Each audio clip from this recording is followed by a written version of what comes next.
Good morning, Cornerstone Martial Arts family. Rob K here. It is way too early in the morning. I'm up for no apparent reason. So I had things going through my head. I figured I would come down here to the one corner man cave and talk to you guys about some different stuff. And where I was on my mind this morning was respect and discipline in the martial arts.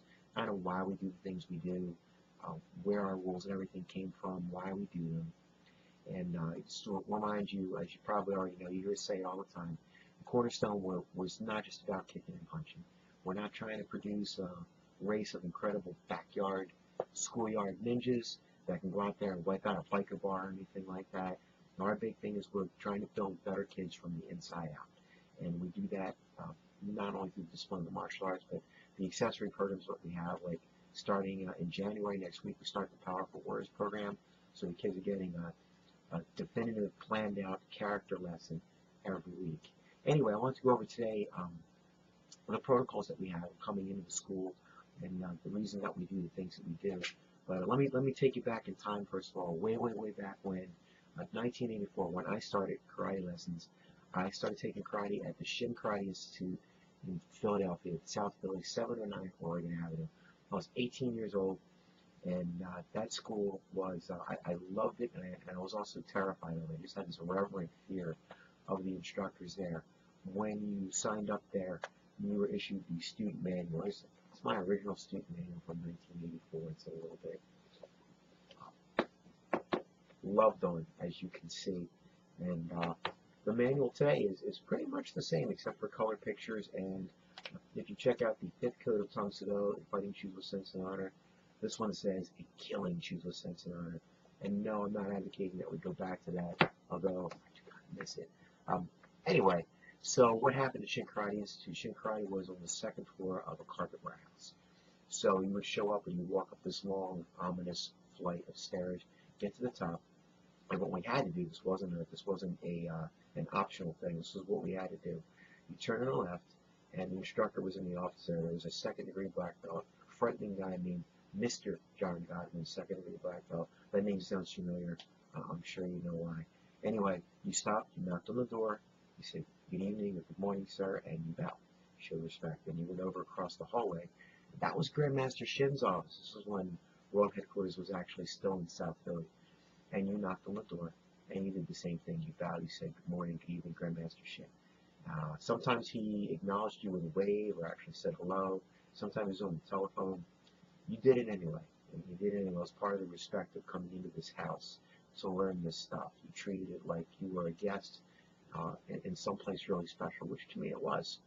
And then you would take your shoes off and you'd salute the flags, the American flag, of course out of respect for being in the USA, being an American citizen, and out of respect to the Korean flag because it was their national art that we're studying. And you went on to the floor. When you waited for class to begin, you sat there quietly, stretching out.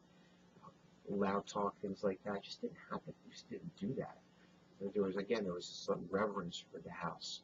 Now, at Cornerstone, we're not trying to recreate 1984 by any means whatsoever, but we do feel it's important that the kids have kind of a reverence and respect for what they do there. Upon coming in the building, the kids should still come in and greet the instructors and bow politely. They should still put their shoes into the shoe cubby. A lot of our kids seem to miss. That's a universal phenomenon. Even here in my own home, my 2 daughters, we tell them to put their sneakers away, and they would put them right in front of the shoe cubby, inches away from where they actually belong. Just boom, just a pile of shoes there. Encourage them to put them in there. Anyway, again, that's we're trying to teach the kids respect for other people's property. So when you come into someone's house, you don't just throw your shoes on their couch or anything like that. They ask you to take the shoes off, you put them neatly into the shoe cubby.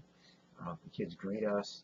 They should always stop. They should always bow to the instructors and say good evening or good afternoon or whatever the case may be.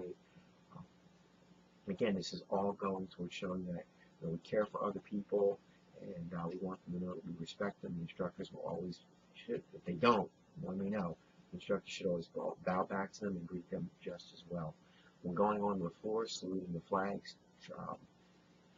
Again, we're teaching that respect now for country, for the room that we're in, how special it is. Because martial arts without respect is just a bunch of monkeys beating each other, and that's not what we're looking to do at Cornerstone, right? So anyway, this is the kind of things that we want to accomplish at Cornerstone Martial Arts. You can help the kids uh, just sort of reinforce that message with them, emphasize how important it is that they do all those little things. When they come on the floor, they should be sitting neatly. We do allow them to talk. It's not like 1984, but it's quiet talk.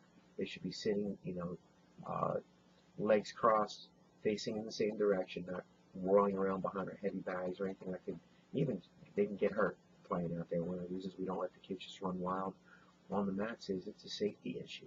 So all these little things help. We want to make Cornerstone and the karate classes as much fun as possible.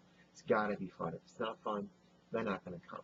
But at the same time, these kids have got to have, again, I keep using the same words, I apologize, sounds really cliche, but a reverence for the art and a respect for the instructors there, that hopefully, what our hope is that this goes into every aspect of their life. Parents, teachers, family, neighbors, things like that. Again, we're trying to make the world better, just one little kid at a time, one little piece of the world at a time. Anyway, I hope you got something out of this morning. Help us with our mission in making these kids just great from the inside out. Anyway, I want to thank you all for your support. As always, you guys are the best. Love you guys. Have a great morning, and I hope the BGs aren't stuck in your head. Take care.